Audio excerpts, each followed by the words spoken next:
mapuno-puno na rin makakatambay, no?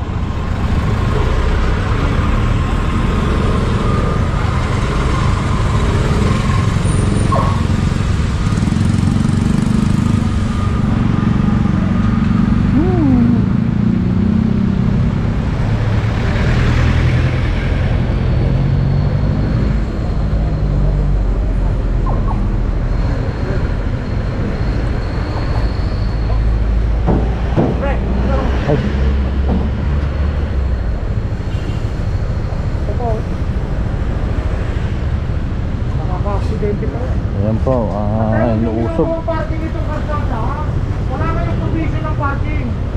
Tulad nito, pang aksidente ho yung ginagawa nyo eh. Hindi na nagagyan ng ganyan. Yung nasa puno. Saan nahulog ito dito? Saan yung nasa puno?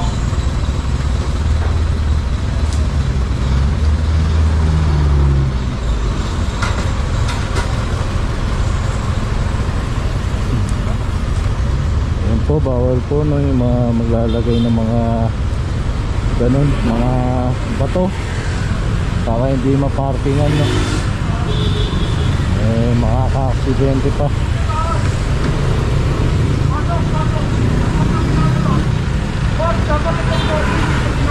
niya bato, hindi niya gandun lang, no? Dati na yan? Straight.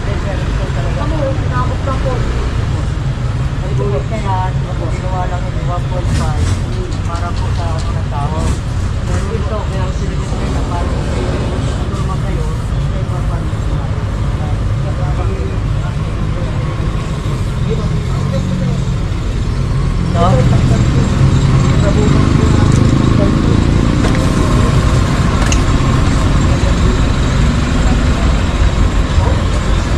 Lagpas na po sa kalsada, no? Dapat hanggang dun lang po. Pero aabutin po abutin. Ang titulo nyo, hanggang doon lang. Kasi yung mga katabi. Hanggang dyan mga titulo. Pero nabutan lang po namin dito. Dito lang ang titulo nyo. Kahit tignan nyo yung titulo nyo, 100% po ulit. Ngayon hanggang dun lang po. Dapat na Hindi pwede maglagay ng struktura sa ibabaw ng kuryente. Huwag nyo na, hanggang doon lang kayo, hanggang doon. Sige na, sa susunod, magpipilita kami kung piskayin po yan, ha? Ang titulo ninyo, hanggang doon lang. Tapos nyo. Ako na din, ilang proper sila nila. Hindi nyo proper sila. Wala na paraan. Ngayon ito, ipatok ko muna doon para may provision ang mamimili nyo. Dito nakatayo. Pero sinakop nyo na side ko. Hindi, tinuturo na nga po namin sa inyo ang tama. Gawan nyo ng paraan, huwag nyo hintayin kami. Pag kami kasi gumalaw, pahinto muna natin yung negosyo ninyo. Kasi ito po yun yung tinanggal. Dati ito po yun. Hindi nga po. Papakita ko na nga sa inyo, ang titulo ninyo hanggang dito lang. Opo. Hanggang doon lang ang titulo ninyo. Ibig sabihin nito, labas na sa titulo ninyo to. Tingnan nyo, nasa ibabaw na kayo ng power line. O, di ba? Ngayon, kaya ka sinasabi ko sa inyo, unahin nyo na to. Itong mga paninda ninyo, dapat hanggang doon lang. Pag sumobra rito, mapipilita kami kung piskayin yan. Kayo mawawalan yan. Kasi inano na namin po na to sa secure sir eh. Sinasabi ko na nga po sa inyo, kung ayaw nyo maniwala sa akin, ayaw nyo itama namin kayo, nakukumpista ko na ngayon to. Pwede po ba? Kasi Kaya nga ang gusto namin, ayun, ipasok nyo, yun ang tama. Yun ang tama. ito po sabi, nakapasok po kami. Hindi nyo kayo nakapasok, sinasabi ko na nga po sa inyo. Ito po yung ano, ito po yung ano, Yung alin? andun po yung Hindi dilaw nyo sir. lawak ng bangketa rin, nagbangketa nyo dito. Kaya nga po, Tingnan nyo. ayun po yung line ng dilaw sir. Sinakop nyo nga po kasi, sinakop nyo po yung hindi na inyo. Ayan po yung dilaw oh. Sinakop nyo na po yung hindi, yung dilaw o pang parking purposes, hindi o pang Ayan property po ito, line. tinanggal na po namin ito. Ang mali, kulang pa, kulang pa, hanggang doon, tanggalin nyo. Tama nyo, kung ayaw nyo itama, ang balik namin dito, mapipilitan kami kung display natin natin. Legal display of merchandise nyo.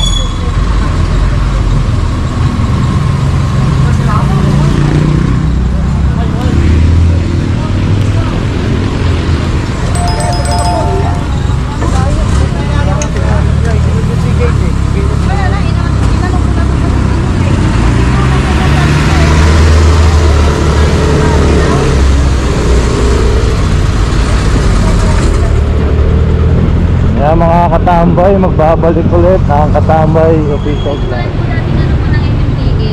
Ang di po nila kami sinita. May permit ba kayo? Ano Permit po? operate? Ang di po binibigyan po kasi ng ano sa labas Kaya na. kayo hindi binibigyan kasi nga po bawal. Hindi, ano daw po. Tulad dito. Hingi daw po kami sir ng consent po ng may-ari kasi caretaker po kami. Requirements po yun doon sa... Kukuha po ako ng MDAT. MDAT, very Ayun. good. Tapos, kukuha po ako ng certification sa Okay, barangay. I'm giving you 1 week to comply, ha? Okay, sige po. Ano po? Prior to 1 week, wala kayong makipakita, wala tayong magagawa, kailangan natin Okay, wala pa problema. Kasi nakausap. basurahan ng barangay, pasok nyo doon, baka na lang. Doon na lang po Sa ganda. barangay, lagay ng basurahan sa bangkete. Doon na lang pinilipat to sir. Buhatin nyo. Doon na lang. Sunod, tatangayin ko na yan. Sige po. Sabihin ko na lang din po sa akin. Ano ba caretaker dyan? Opo. Ba't inaharangan niyo yung bangketa, ha? Sige po sir. Bali. Sinasagay niya mga gulong na yan. Nalagay po. O di kayo nga caretaker. Hindi lang po kami. Nalagay lang. Pero tatanggalin po yan sir. Government control area na yan, actually, move it. Saan po ilalagay? Dumaan din po yung task force disciplina dito sir. Kasi na nga po yung nagsabi na ano. Correct nyo, ha? 1 week. Sige po. Sir, baka matagal. Ay, ano pala, pag pumunta pala doon, may temporary pala, ano to, operate na habang wala pa yung ano. Maghapon lang una, kung ma-approvean kayo, wala pang maghapon, oras pa. Pati nga daw po sila sinabihan din. Ito pang gatong. Ayan, natatapon po talaga namin yun. Wala lang po sinukur. Ano, nagbabasura. Dapat yan.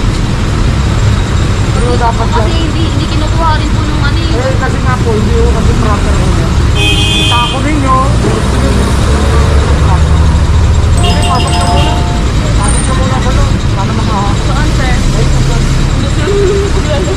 Di ba patapon ka na lang sa Hindi mga? na, itinatama namin ang mali. Ano pang gusto Wala lang ninyo? po. Okay, ito na lang po. Hindi, wala na kayo. Kayo naglagay niyan eh. Wala na lang. Hindi na lang po, nadilig na lang po. Ano dito na?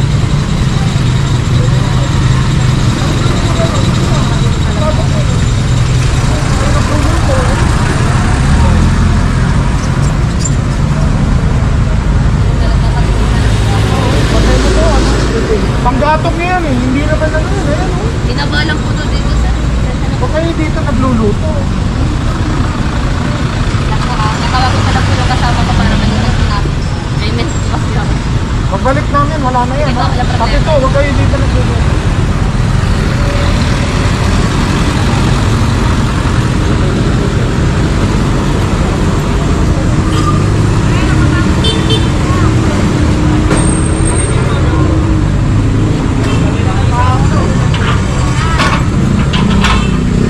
Yan ang kita mga Katambay yung pumpkin.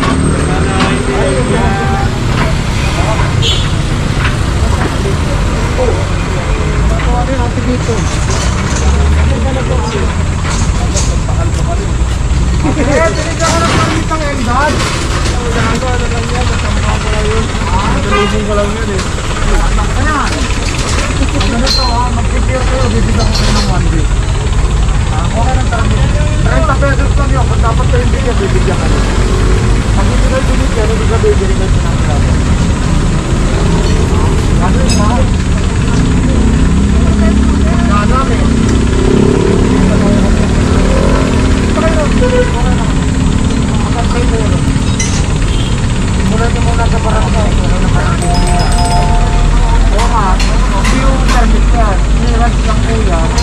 Para mag-apply kayo ng kumunod sa CPO. Ha? Tawag nyo ng paraan. Sabihin nyo naman po pwede ang anak ko ito kapan. Maglik ha? Endar. Walker service. Ha? Ating tip. Rawi Courier.